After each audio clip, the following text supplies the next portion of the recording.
Hi, Sid Dobrin here with Inventive Fishing, and I've been thinking about Cape Hatteras in the North Carolina Outer Banks. And to be honest about it, I think about the Outer Banks a lot because I grew up right near there. And I spent large chunks of my summers there and my childhood there, and I've been fishing there since long before the Outer Banks became the popular destination that the area now is. Outer Banks locals used to classify folks as either come-heres or been-heres, and while I can never claim to be a been-here, I can say that I've been coming here for a long, long time. Long enough to remember when the beach road was the only road.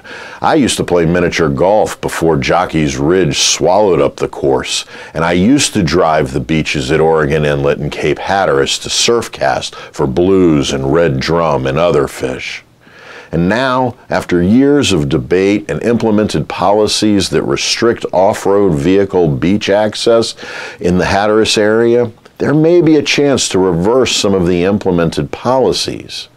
The last decade has seen restricted access to the Cape Hatteras beach by four-wheel drive, and I'm a bit concerned that anglers might be losing access to one of the best surf casting locations in the country. Now look, I could give you a quick history of how the National Environmental Policy Act of 1969 defined the zones where we were allowed to use off-road vehicles, and then how in 1972, right before going to China, how President Nixon issued Executive Order 11644 permitting ORV traffic to use federal lands and where they could be restricted and where they could have access. And there's a long history here about the relationship between federal management of ORV access and where we can and can't go. But the thing of it is that even in more recent times, in the 1990s, there's been a big debate about who has access and when can ORVs go on the beach. In 2007, the National Park System started a rulemaking committee to consider how to establish off-road vehicle rules for Hatteras, and they implemented an interim management plan to address ORV access.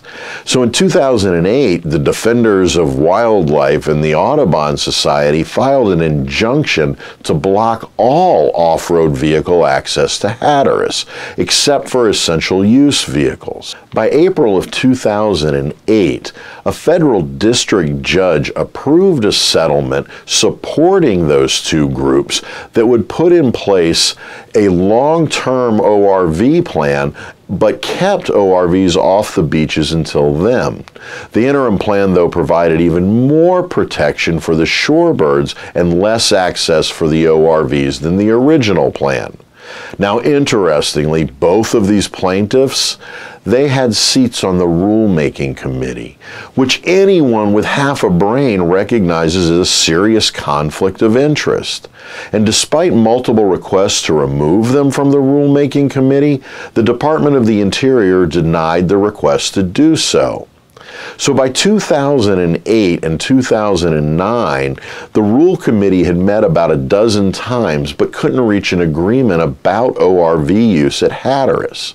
So in 2010, the National Park Service released its own ORV draft management plan that examined some of the options the Rulemaking Committee was addressing. But the Park Service preferred plan was the most restrictive to date. Now, following a period of public comment, the Park Service implemented the plan in 2012, seriously restricting angler access by off-road vehicle. Fortunately, the Preserving Access to Cape Hatteras National Seashore Recreational Area Act was introduced to Congress and would overturn that new ORV management plan that restricts access. And in June of 2012, the act passed the U.S. House of Representatives as part of a package of public land bills, but it failed to pass the Senate before the end of the 112th Congress. In early 2013, Senators Richard Burr and Kay Hagan, along with Representative Walter Jones, introduced legislation that would restore reasonable ORV and pedestrian access to Hatteras National Seashore while providing substantial shorebird and resource protection. Thus, legislation has now passed the Senate and is expected to be signed into law. However, the act requires that the Secretary of the Interior review and modify the final ORV rule before it can be finalized. Anglers everywhere need to contact the Secretary's office before comments close at the end of this week to encourage certain changes be made, including earlier opening times for beach access. Seasonal ORV routes should be extended from 2 to 4 weeks. Vehicle-free areas need to be reduced, and access points need to be improved. Look, here's the long and the short of this.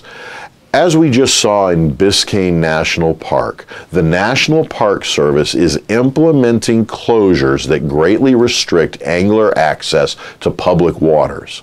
We have to be vocal in our opposition to ORV restrictions in Hatteras National Shore, because if we don't, the same thing that happened to Biscayne is going to happen to Hatteras. And now that they have 2 of these closures under the belt, the National Park Service is likely to continue mandating such closures while discounting anglers' rights to fish these waters. These are not the patterns we need to see unfold. So speak up. Go to this webpage that Keep America Fishing has made. They've made it available to make it easy to send your comments to the Secretary of the Interior about the Hatteras ORV closures. And get active. Use the forms to send the letter to the Secretary. Then sign up to be on the KAF mailing list to keep informed about these issues as they unfold. Then share the KAF sign-up page with everyone you know who fishes, because if the National Park Service continues to operate with this closure mentality in mind, we're going to continue to lose access to our public waters. We need to be united in our stand against such restrictive laws and closure thinking. Fish on.